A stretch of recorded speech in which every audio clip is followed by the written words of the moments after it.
kad suvoktume, kokia situacija aš esu, ko man labai reikia, ko stokoju, nebijoti to žodžio pasakyti savo ir pasakyti Dievui, ko aš stokoju, kur mano silpnosios pusės. Ir ne todėl, kad save graužčiau, čia kažkoks esu netobulas, bet atvirkščiai paprašyti Dievo, Dieve, sustiprink mane, juk žinoma apaštalas Paulius ką sako. Esu stiprus tada, arba kai tiksliau Dievo galybė suspindi labiausiai mano silpnume. Vienuolynai tai žinodavo tą depresijos valandą. Akedijos dvasia prisiartina, Akedijos demonas toks nusivylimo, nenoro ką nors daryti, tokia dvasia, kuris sukuria tokią nuotaiką. Bet aš esu santykė, Dieve, su tavimi. Man tavęs reikia. Gal net abejonė tegul užeina kartais, ne? Kad kur tu, Dieve, esi, kur tu pasislėpiai. Ar tu pasitraukai, ar tu mane palikai, ar tu mane pamiršai. Taip aš esu, Dieve, santykė su tavimi. Tas kelias yra gana ilgas ir jis nėra lengvas. O tuo tarpu turim surasti tokią formulę, tokį būdą, kad Dieve, viską tą darydamas, ko reikia, ko kasdienybė reikalauja, visgi aš labiausiai ieškau tavo artumo, nes tik tavo artumas yra mano gyvybė, tavo artumas yra mano gyvenimo iš tikrųjų buvimas Dievo artume. Tai yra santykis, tai yra vienybė su viešpačiu. Tai reikalingas gana ilgas toks maldos patirties kelias, išgyvenimo to su Dievo vienybės kelias. Ir čia reikia ir maldos, reikia prašymo, kad Dieve, tu leisk man suvokti tave, pažinti tave. Žinau, kad tu, Dieve, esi ir žinau, kad tu tikrai mane myli. Ir tą tu man pasakei per savo sūnų Jėzų Kristų. Leidai tiesiog vienytis ir būti su tavimi. Galime mes labai gražiai apsirengę būti, labai neblogai sektis gyvenimą. Ateis momentas, kai suprasi, kad esi plikas ir nuogas ir gyvas tik tai iš Dievo malonės. Kad šiandieną to nesupranti ir keli galvą ir rėti sprandą, tai čia tik tai laikinas dalykas. Nebeturėdami jėgų ir prašyti, Dieve, gydyk mane. Gydyk, aš nebeturiu kur eiti. Tas visiškas sudužimas viešpatės akivaizdoje yra labai svarbus. Su šito štai, Dieve, tu mane vedi pas save. Kiekvieną dieną vis ir arčiau. Aš einu pas tave. Aš esu amžinybės, aš esu prisikėlimo žmogus. Tai yra realybė, tai yra tikėjimo tiesa ir tik nereikia jokių ten fantazijų. Kartais prasideda tokios psichozės. Man atrodo, kad aš esu apsėstas. Man atrodo. Ne čia, žiūrėkit, net susirgam paprastą ligą, neinam gydytis, o čia jau labiau. Virš visko, ką dabar kalbame, suprasti tikėjimo turinį, virš visko yra Dievo meilė. Tai jokių būdų mes negalim piktosios dvasios sureikšminti ir iškelti aukščiau už Dievą. Jeigu aš tikiu Jėzų ir meldžiuosi, tai niekas manęs prakeikti negali.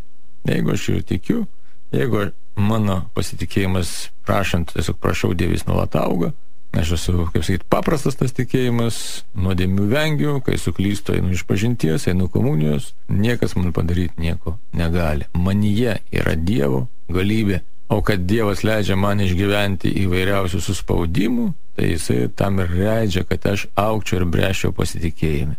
Ir man pirmiausia turi rūpėti, kaip aš elgiuosi su savimi ir su kitais. Ne kaip kiti elgiasi, bet kaip aš elgiuosi pats, kaip save vertinu ir kaip vertinu kitus. Aš negaliu savęs nei pervertinti, aš negaliu savęs nuvertinti. Aš turiu ieškoti kelio pas Dievą. Kiekvieną dieną suklumpu po daug kartų. Tai belieka tas prašymas, tokio tikrojo tėvo prašymas, bet prašymas su pasitikėjimu. Neturi jokių, sakysime, tokių, kad galėtum pasakyti, aš pasiekiau, tokio tikrumo, visą laiką kelio pradžia, visą laiką ta sudužimo būsena, nes kitaip, nieko, aš nieko neturiu, aš nieko negaliu. Bet kita vertus, kaip priimti tėvo meilę per Jėzų Kristų, kuris nukryžiuotas.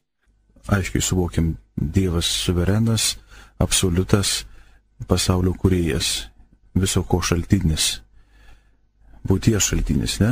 Dalykai tikri, tai gyvenimas ir mirtis. Jie yra tikrai tikri ir jie tikrai egzistuoja.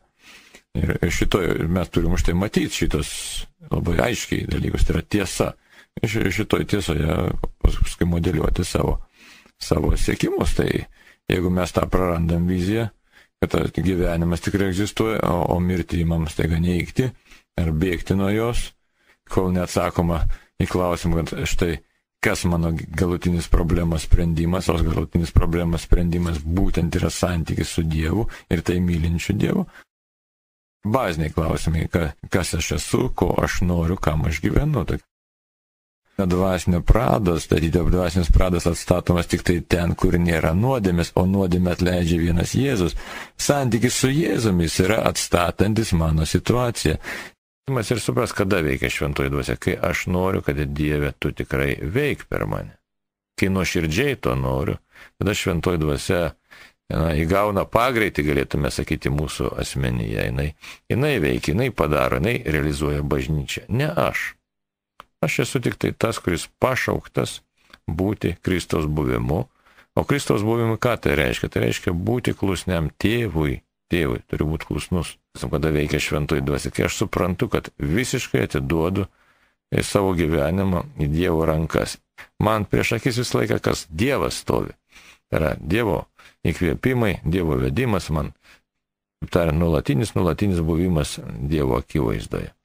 Iš tikrųjų, kol neteisime tokio suvokimo, kad aš esu tik tai kūrinys ir kol net pažinsime savyje, iš tikrųjų, vis beišlendančią to seno žmogaus, to adomiško žmogaus, kuriam būdinga visų pirma didžiulė puikybė, įgavusi milijonus veidų, įgaunanti pastoviai besikeičiančius tos veidus.